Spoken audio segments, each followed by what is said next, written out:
Hello, my name is Mordred Viking, and I would like to welcome you to episode 7 of this Let's Play Victoria 2. This is the Army with a State. The North German Federation. We are no longer Prussia. We have actually managed to form the North German Federation, and that is going to be a massive mouthful to say every time, so hopefully we can form Germany as soon as possible. And to do that, we will need to get Wittenberg, Baden and Bavaria, and also beat Austria in a war, probably. What else do we need to do? We could also try and go after Poland. That would give us a lot of manpower, although you are currently in Britain's sphere, which I will need to be somewhat careful about. And we are also in the process of reforming our military, so we're starting to get some proper sized stacks, which is pretty nice. Basically a 4-2-4 in every instance. 1-1-4, 2-0-4, 1-1. So you two, actually no, don't go to Berlin, go to Stendal, that will do. And then we should just be getting a couple more cavalry, which we are. And then after that, it's all going to be infantry, though we are kind of holding off on the infantry for another 3 years, I believe, to try and get guards. Or should we just go ahead and get them? We should probably just go ahead and get them. We can always disband them afterwards and then basically convert them into guards. Especially as we do have rebel factions. Although they are only organising, I don't think they're going to fire anytime soon. And militarism is going down. Jews have duties too. A Prussian law of October 1845 ordered Jews to take fixed family names. They are now also obliged to serve in the military. Everyone serves in the military. So that's fine. Alright, so how is the railroad growing? Railroads are growing. Oh no, that's at 0. That's at 0. Okay, I just heard a couple more units being formed. So you're another Hussar unit. You can join over there. Whoops, one too many.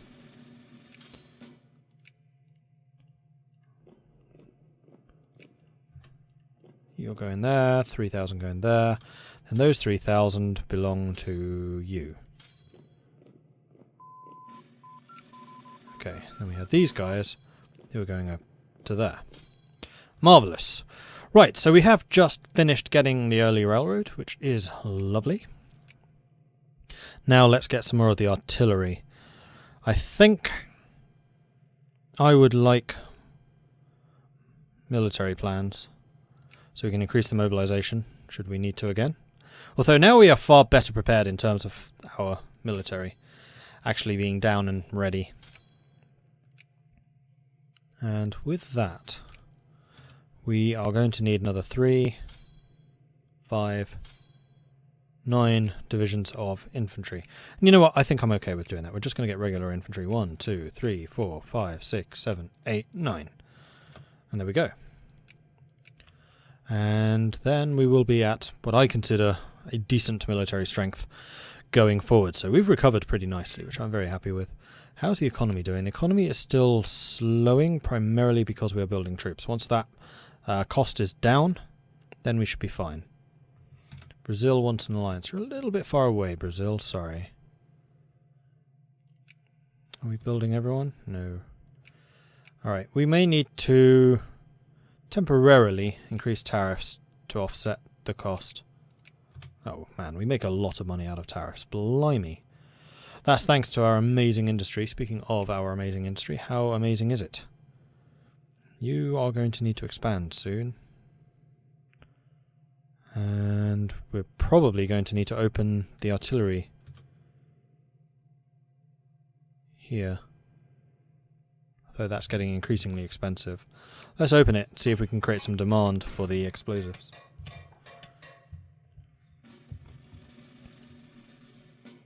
And also the lumber mill is closed, which is weird because that one's making us a fair amount of money. So I think we're gonna we've got the clothing factory coming soon. Although the West Prussia one's not making very much, but that's mostly because it's still empty.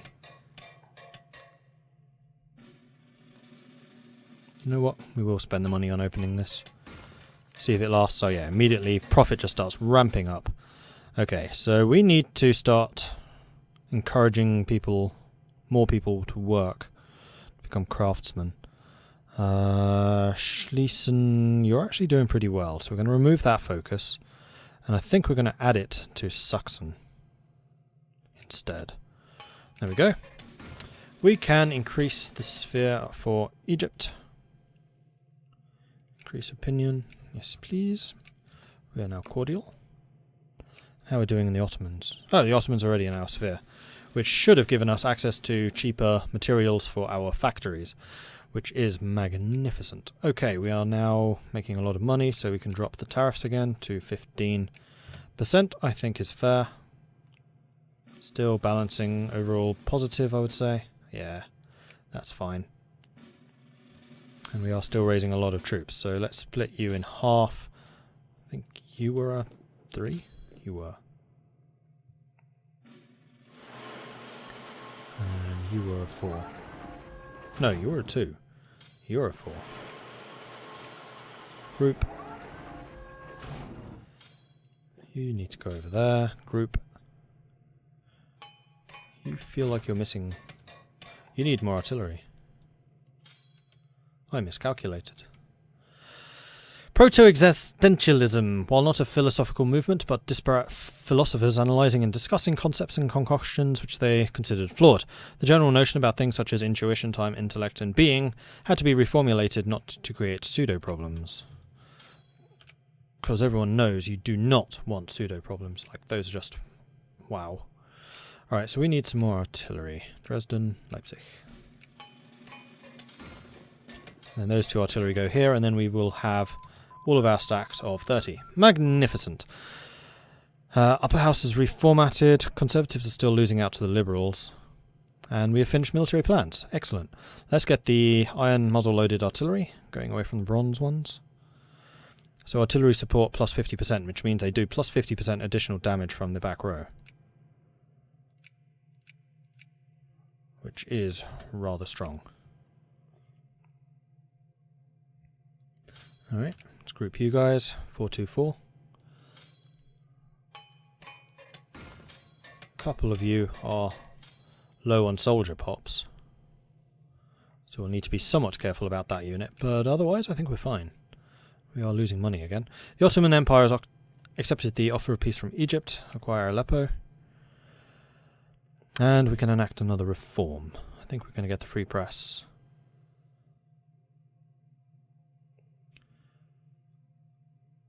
Literacy impact on conscientiousness. That's going to create more demand for the stuff that we're producing in our factories. As people become more selfish and decide they need more stuff. Okay, so once we have this, we're going to get strategic mobility.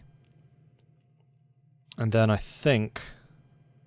high and low pressure steam engines, because that increases the mining output and farming output, which reduces the number of miners and farmers you require, massively increasing the number of workers you have available, which is going to do very well for our budding industry. Oh, I should have read that previous one as well. Sorry about that. Chemotherapy. Chemotherapy describes methods of using natural or artificial low molecular substances with selectively harming effects on disease-causing agents by blocking metabolism, which reduces the attrition. The girl from Leipzig. The coal-laden tub must have weighed heavily on her body, fragile and worn from many years. Man, I sounded posh. Worn from many years of arduous labour in the Leipzig coal pits, for her feet could no longer carry her there in the dark. Where the shafts go countless fathoms deep, she slipped and fell. Another young girl has lost her life in a coal mining accident in one of our provinces, and this particular tragedy of the case has received national attention. More conscientiousness. Did we increase our budget for the clergy? We did. And what percentage are clergy? Oh, we're over. Alright, let's reduce you to 50%. Because the education budget doesn't actually promote education, it means that more people are likely to become clergy. Which right now we don't need. Okay, artillery is still being produced, that's why we're losing money and in fact taking loans. We'll pay it off quickly enough, it's fine. As soon as those 2 units of artillery are built. Oh, come on then. John Brown's last raid. John Brown's body lies mouldering in the grave, but his soul is marching on. John Brown's body, Union March and Song. The famed hero of the abolitionist movement, the late John Brown, was hanged in Charlestown, Virginia, today after a failed raid on a military armory. Supposedly, Brown had planned to use the arsenal's weapons to arm slaves and incite an open slave rebellion across the entire South. The raid and John Brown's death have further escalated Southern tension over the slavery issue, and in some slave states there is now even talk of secession from the Union. Oh no. Gold Rush! Königsberg. A dried-up traveller has returned from the wilderness. When given a whiskey, he says in a hoarse voice, "Gold! I found gold! A mountain of gold." Königsberg now produces precious metal. I think that's actually a random event, so the fact that Königsberg is now producing gold is hilarious. Cool. Alright, you two are going here, and then we have all the artillery we require. We are still losing money. That is not acceptable.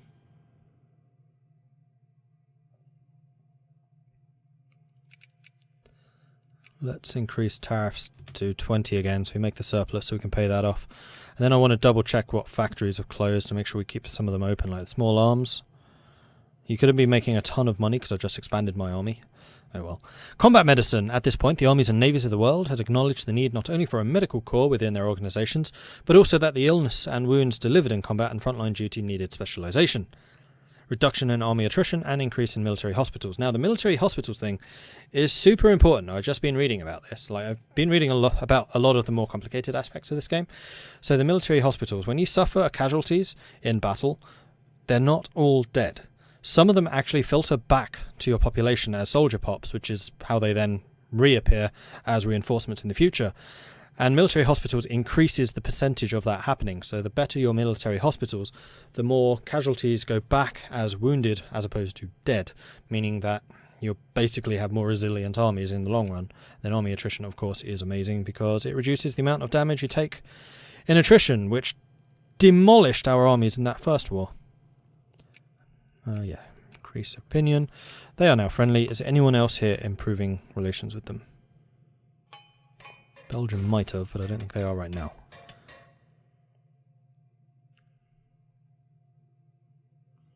Okay. And look at all the railroads getting built. This is why I love capitalists. They just do it all of that. We would have had to pay for that ourselves. And railways aren't cheap. Like, they're not that expensive, to be fair. But they're not cheap either. Are we building them everywhere? How much do they cost? So one level of railway costs £2,000 plus 100 timber, 100 steel, 100 cement. I think the £2,000 is including that production cost of the items. So you can also buy them through the trade tab. You can basically set your stockpiles to a certain level. But I just leave everything in here automated, just like, don't even try. just don't. I love trading games. One of my all-time favourite games of all time ever is the Patrician series, and that is all about buying and selling and trading. I really like those type of games, so when the trade system in a game like Victoria is just beyond me, that's really saying something about the complexity there. Rebels are in the Ottomans, that's fine. Let's repay these loans. We are not beholden to these guys, where possible. We want to keep on building up the national bank where we can.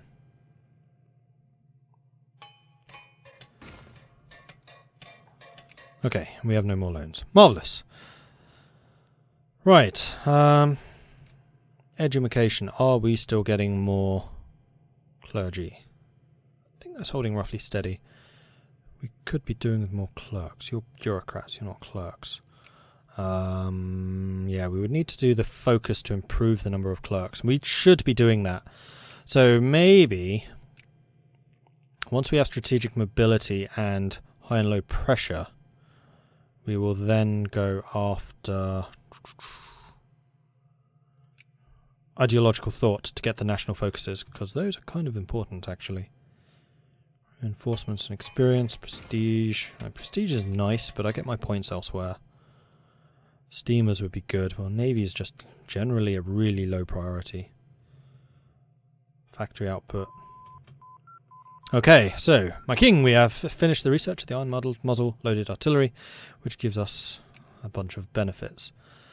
I just want to have a quick look through this. That's diplomatic influence and mining output. Factory input, admin efficiency, which means more money from taxes. Tax efficiency. Yeah, we're going to go for the strategic mobility, so we get the last of the military things, and then we're going to go for the high and low pressure steam. And I'm feeling pretty confident about our position. I mean, the USA is catching us, but that's mostly because of their high prestige. We are doing really well industrially.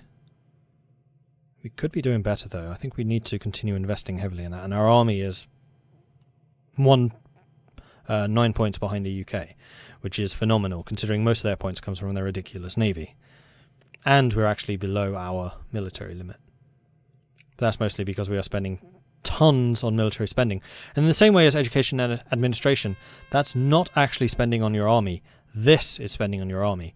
What this is doing is basically paying your officers and your soldiers more, so that more of them want to become soldiers.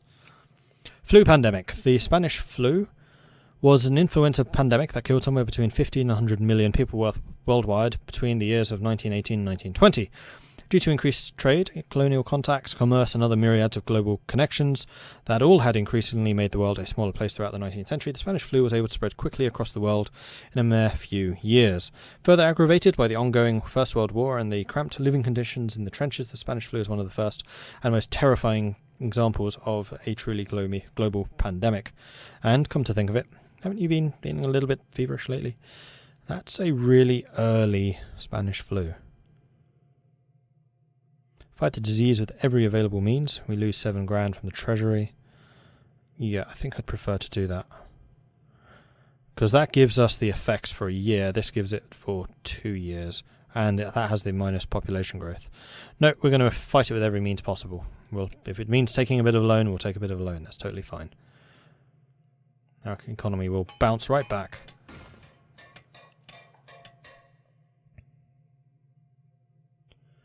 And it does mean that we will need to possibly raise tariffs. Actually, our tariffs aren't doing very well, which would suggest that we need to lower them. That means there's a lot of competition from others. But as we get these railroads up and running, our factories will become more and more efficient. Does it actually say what the railroads do? Yes. So at level 0, once we get to level 1, supply limit increases, factory throughput plus 16%. That basically means just the amount of stuff your factory produces increases by 16%. That also increases the amount of raw materials required by those factories by 16%. The RG output is the raw materials. So this place is a cattle producing province, so that will increase the amount of cattle produced here by 16%. And then the troop movement cost means that you just move troops through there faster. And I think there is also a hidden bonus to mobilization speed, depending on your railroad, because I know that was a humongous factor to the Germans smashing the Russians in the First World War, because the Germans were simply able to get their troops to the front much quicker. Alright, we are now debt-free, and we are giving a couple of loans, not very big ones, but a couple. I think you can essentially give bigger and bigger loans depending on the size of your own stockpile, but I'm definitely kind of a zero-sum type person. I try and keep my balance as close to zero as possible. I don't like running up massive surpluses. I don't like running debts, generally, although you've seen me often enough in EU4 using money as a weapon, I'm sure, but yeah, generally I don't like to. So we're building a canned goods factory. That's good, because canned goods are used a lot for your military. That's how you feed them. Particularly guards. I think guards have a really heavy use of canned goods. Strategic mobility going. Okay, we are definitely making a profit now. We are exporting a lot of lumber, a lot of cattle, and a lot of glass. So glass is a manufactured good. Cattle and lumber are not. And that makes me a little bit unhappy. Now, considering we're not at war, do we wish to switch to a liberal party to make our factories more efficient?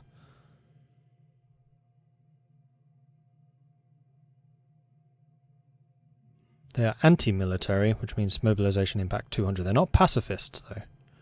Both of those are jingoists. You want limited citizenship, which is actually more about people pluralism, is good because it means people want science more. Laissez-faire economics will reduce the maximum taxation.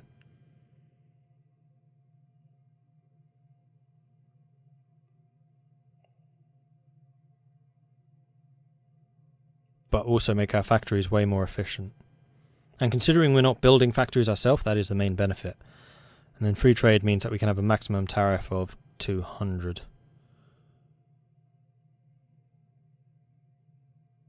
Let's do it. We're going to switch to liberalism for a while. Which also means that we can get this. So I'm going to say that political parties, the ruling party harasses people into voting for them. Or else we have to say that there is a landed vote. Oh, a massive group of people want only landed voting.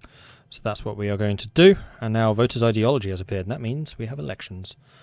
So we have just enfranchised the aristocrats and the capitalists. Or maybe only the aristocrats. Otto Nicolai, the comedic opera The Merry Waves of Windsor, based on Shakespeare's play of the same name, premiered in Berlin. It would become Nicolai's biggest success. Gain prestige. Cool. So now our factories should be making even more money. Oh, this means I can't open them. Crap, I should have done that before. Oh well, that's going to mean that the capitalists are going to have to open them. As they make enough profits. They're building another artillery factory, really? The last one was a disaster. Oh no, it's making money now. Cool. The political reforms enacted in the past few years have led to a situation where the absolutism of our monarchy is now legitimately called into question. No longer is the king free to dictate the course of the nation to his own musings, but instead has to accept several constitution hems and restrictions on his exercise of power. For these reasons, our government form is no longer most accurately described as an absolute monarchy. We have become a Prussian constitutionalism as opposed to a Prussian absolutism, I think. An absolute monarchy. Does it still say in the politics section? Because I don't think that changes until we press OK. Yeah, we are currently an absolute monarchy. We're changing to Prussian constitutionalism, which sounds fine.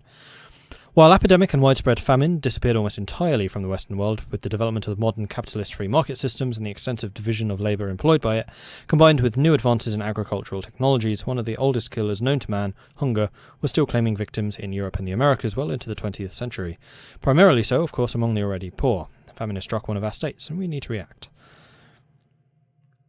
So population changes by 4,000 or 10,000. Sorry, 4% or 10%. Oh, we're definitely going to try and bail you out, and we actually have the money for it this time. And here we go. Elections have started. So I can show you how the elections work. So Portugal is fighting against the Zulus. The Portuguese rocks drift.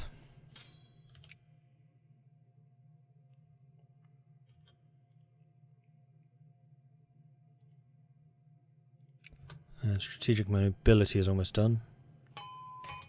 Strategic mobility, digging cap and fort max level cap. Cool, so that is all of the army stuff done. It is July 49, so I think we can squeeze in high and low pressure before we need to get empiricism. Are you no, you're on 1860. No, it's the breech-loaded rifles for the guards. That's what I was going for. Throughput would also be nice. Now there is one of these technologies which actually reduces... Yeah, coal mine size... No, that's not it.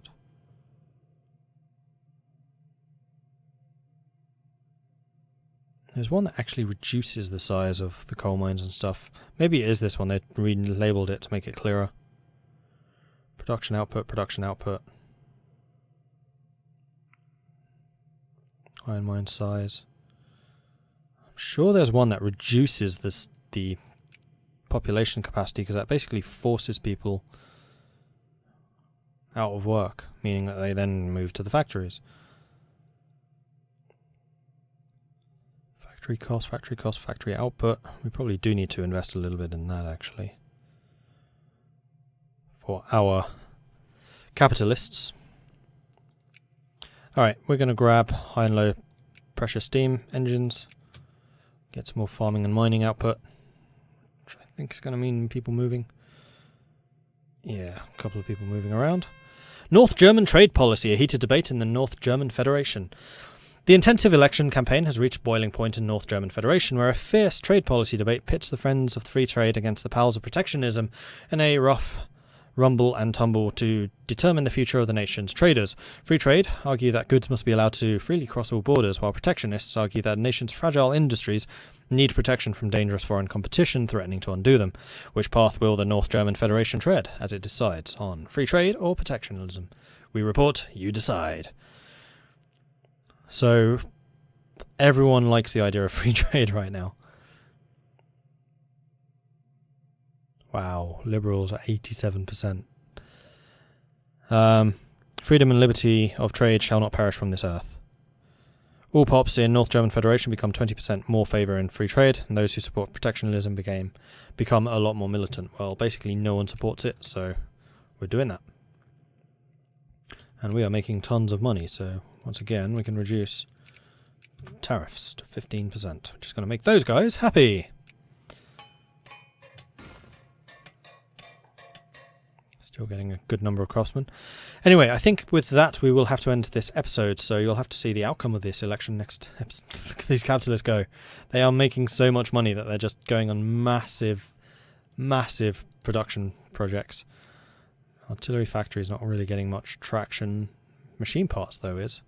1,300 investors, yeah. My policy of zero taxation for the rich is paying off, because the rich are just getting richer, and then that's allowing them to reinvest in other infrastructure projects. It's just the way things worked back then. And supposedly how things are still supposed to work, though that happens far less. Anyway, that's it for now, so thank you very much for watching. If you are enjoying this series, then please do hit that like button. If you haven't done so already, then do consider subscribing, and if you have any tips or advice for me, let me know in the comments. Thank you very much for watching. I'll catch you next time. Goodbye.